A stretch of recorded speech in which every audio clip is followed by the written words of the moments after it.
Good evening. Difficult question. Here we sit in Chicago, and I guess this is addressed not just to the Chicago community, but to the entire American Jewish community. What's our role? What place do we have in this unfolding drama? What's the character role that we play? I want to tell you a quick story. I went to Israel when I was 18. I did not know that I was making Aliyah. I went to Israel to spend a year learning, fell in love with it, stayed a second year. Eventually decided if I was going to live the dream, I had to do the right thing. So I joined up. I was in the Army. I was in the Army for 4.5 years. And this story happened, 2-3 months after I became an officer. We were stationed in Lebanon. And it was the first time that we actually had a mission that we were planning. And the battalion commander kind of gathered us all together, all the officers. There was a village that was causing us some challenges, whatever it might be. And we basically had to do some business.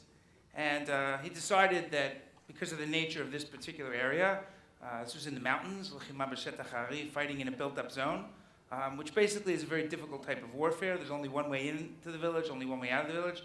So they decided that one of the companies would navigate their way there. And that was the job of the company that I was in. I was the youngest officer, so I got the role of navigating. I was terrified of navigations in the Army. I was always sure I was going to get lost, lose my command, lose my men.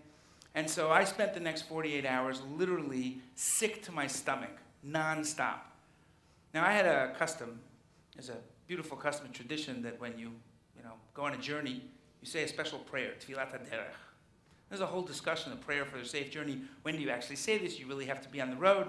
Eventually I came to the conclusion that if I was going to go on a patrol, if I was in enemy territory, it didn't make sense to wait a couple of kilometers, close my eyes, have intense concentration.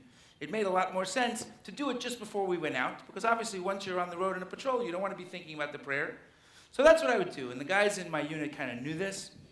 This particular morning, I was terrified. I was leaving a whole column of tanks into a not such a safe area, and I was getting ready to say my Tfilat HaDerech, to say my prayer for the safe journey. And so I had my eyes closed, and I was getting myself psyched up, it's a special prayer, the extra third-party insurance policy. And all of a sudden, we get a call on the radio from the battalion commander, right? Right? He had that business voice, right? The battalion commander. Now, crew members love to play with the radio. So my loader grabs the mic, right?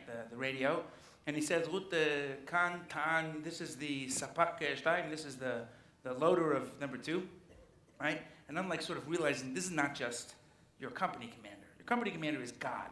This is the battalion commander. That's like God's mother, right? And my loader wants to start talking to him. This is not good, right? Before I can grab the mic, right, because he's over there, right? So the commander says, I want the commander. I want your commander on the radio. I don't want to talk to the loader. And before I can do anything, the loader says, the commander is talking to the commander-in-chief, right? So I grab the mic. And I get on the mic and I say, Rut Kanstein, this is 2, right? And I hear the battalion commander and he says, Aim Tfilat HaDerech. Are you about to say? Now, I don't know how he knew this about me. And I was like taken aback. And I said, Rut Chiyuvi? Yes, that's what I was doing. So he says, Rut Amten, wait. Now, your battalion commander says, wait, you wait. But I wasn't sure what he wanted me to wait for. Did he want me to wait and not say it? Did he want me to wait for him? Anyway, a minute goes by, and we get a call over the radio that all the tanks have to switch their frequency to the battalion frequency, right? You have a company frequency, you have battalion frequency. That's a whole involved process. Everybody has to switch frequency. Then they have to get on board, and everybody say, kan echad bezemer, kan shteim bezemer, whatever. And when everybody's done, and they've all gotten on the frequency, all of a sudden I hear the battalion commander say, ut shteim hamshech. 2, continue. Now I'm really not sure what to do. Does he want me to go out? Does he want me to say? So I say again, Rut, Aim Tfilat HaDerech. Do you want me to say Tfilat HaDerech, the prayer for a journey? And he says, Rut, Chiyuvi. So you're in Lebanon, and a battalion commander is asking you to say a prayer for a safe journey for an entire battalion as you're about to go on a mission. And it gets you, like deep inside. This is what it's all about. This is why I did this.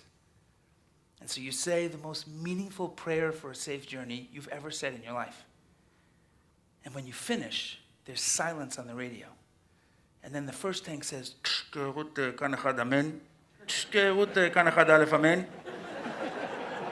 it was unbelievable. We're on a journey. And when you're on a journey, the most important thing is to understand where you're going. Where is it we're headed? We had a vision.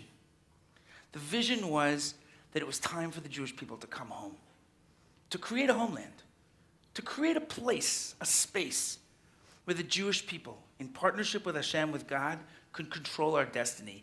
And you know what? We succeeded. An ancient language has become a modern spoken vernacular after 2,000 years. If you could bring your great-grandfather, your great-great-great-grandfather, who lived in the shtetl, and you could bring him back in a time machine and take him for a walk today in Jerusalem, maybe to the central bus station, and he would hear Jews talking in Amharic from Ethiopia, in Russian, in Spanish, in French, in English, Australian accents, South African accents, from all over the world. And then all of a sudden he would see soldiers walk by, and he'd get very nervous, because in the shtetl, he didn't want to see soldiers. And then he would see that there was an Israeli flag, a Magen David, on their shoulders. And he would suddenly realize that it was a Jewish army. And he would finally turn to you and he would say, "Where is he?" And you would say, "Where is who?" And he would say, "Where is Mashiach? Where is the Savior?" And you would laugh, and he'd be right. Because after 2,000 years, we've come home. And yet not everybody is home. What is the role? What is the character that we play if we're in the diaspora? You know, the first moment that a Jew is in dialogue with Hashem, God comes to Avraham. And the first thing that God says to Avraham is, "Lech lecha," go. That's an unbelievable thing. One person in the entire world who gets monotheism, you would think Hashem would say, "Come on in, have a seat, let's have a cup of coffee." No, go. That's been our journey. And what does it say? It says, "Lech lecha." It doesn't say go to the land of Israel. First it says, "Lech lecha," go literally towards you. And Rashi, super commentary on the Bible, says, what does that mean? Lech lecha, letovatcha ulanatcha. I don't want you to go for me. I want you to go for you. I want you to go to discover who you are. And it's interesting that the Bible tells us that God promises Abraham three things. He promises him wealth, he promises him fame, and he promises him progeny. And then the story begins to unfold as God begins to fulfill his promise. So all the commentaries ask, well, wait a second, why is this such a great thing? I mean, if God came to you and said, you know, Avraham was a 75-year-old Nebuch. He had no children, he had no wealth, and nobody knew who he was. And God comes to me and says, listen, if you do this, I'm going to make it all happen. So of course you would go. And one of the ways of understanding that is that there is a place. And that place is where we can become who we're meant to be. What is that place? Why did we build a state of Israel? You know, if you ask the average person, and I've done a lot of asking, why we need a Jewish state, it's fascinating to see what people think. You know why people think we need a Jewish state? We need a Jewish state just in case. We need a Jewish state because what if? Because what if France gets worse? Because what if it's 1935 again? So we need to know that there's a place we can go to. We've built a bomb shelter.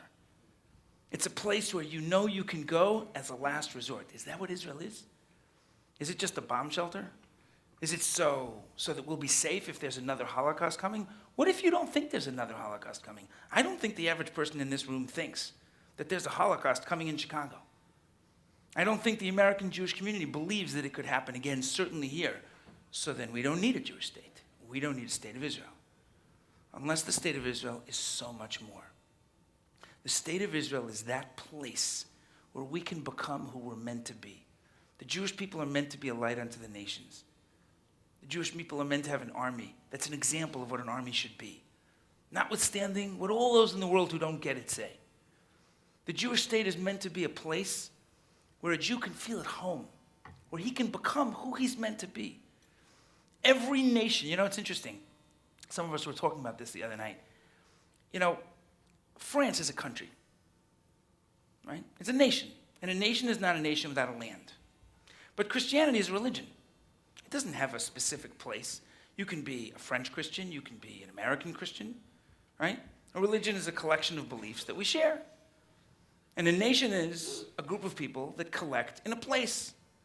And every nation has a mission, and they can only accomplish that mission, even the French, in their place. The reason people get confused about us is because we're both. We're a religion, a collection of beliefs that the world needs and needs to hear, but we're also a nation. We can only fully accomplish what it is we're meant to accomplish in one very particular place. It's a place that's so small that if you get one of these globes and you put it on your coffee table and you have some friends over and you play Find Israel on the globe, they can't find it. Because the word Israel is bigger than the actual country on the globe. But in that place, we become who we're meant to be. The challenge now is what next? Jewish leadership has moved to Israel. The future of the Jewish people is in Israel. And we owe it to our children and our children's children and our children's children's children to make sure that they understand why that place is special. To be there, to visit there, to experience there, to develop a relationship that's deep inside with there, and to make sure that the people that we know understand what that place really is and what it really means. So I guess the challenge is, how do we step on the wagon? And I'll finish with this thought. We're coming up on Purim. And in the story of Purim, Esther comes to Mordechai, and she's very upset because he's sitting in mourning and in sackcloth. Haman has decided to destroy the Jewish people. And they have this back and forth, and eventually Mordechai says to Esther, Mi yodea im la'et kazot higat lamalchut. Who knows, but for this moment, you have arrived in the palace. Ve'im ka'et acharesh tacharishi, and if you will be silent now, revach v'atzalat tavo le'yodim b'makom acher, then salvation will come to the Jewish people from another place. Mordechai has to be the worst salesman in history. Think about it. If you don't save us, what should Mordechai say? If you don't save us, we're going to be destroyed. That's not what Mordechai says. He says, if you don't save us, somebody else will. And you'll be meaningless. Hashem is putting on a play. And we know how the play ends because we've seen the play before. Because the Nevi'im, the prophets, tell us how the play is going to end. And we're the generation that is blessed to see the story unfolding. It's unbelievable. Now the question is, do we get to play a character in the play? It is for this moment that we were born, that we were created. We have a chance to get on the ride, to be a part of the performance. And the challenge of the American Jewish community, which is the most incredible community of the diaspora in 2,000 years. There has never been a community in such a position of power, of prosperity, of education. And so the challenge for the American Jewish community is, what do you do that? How do you help this drama continue to unfold? That's your challenge.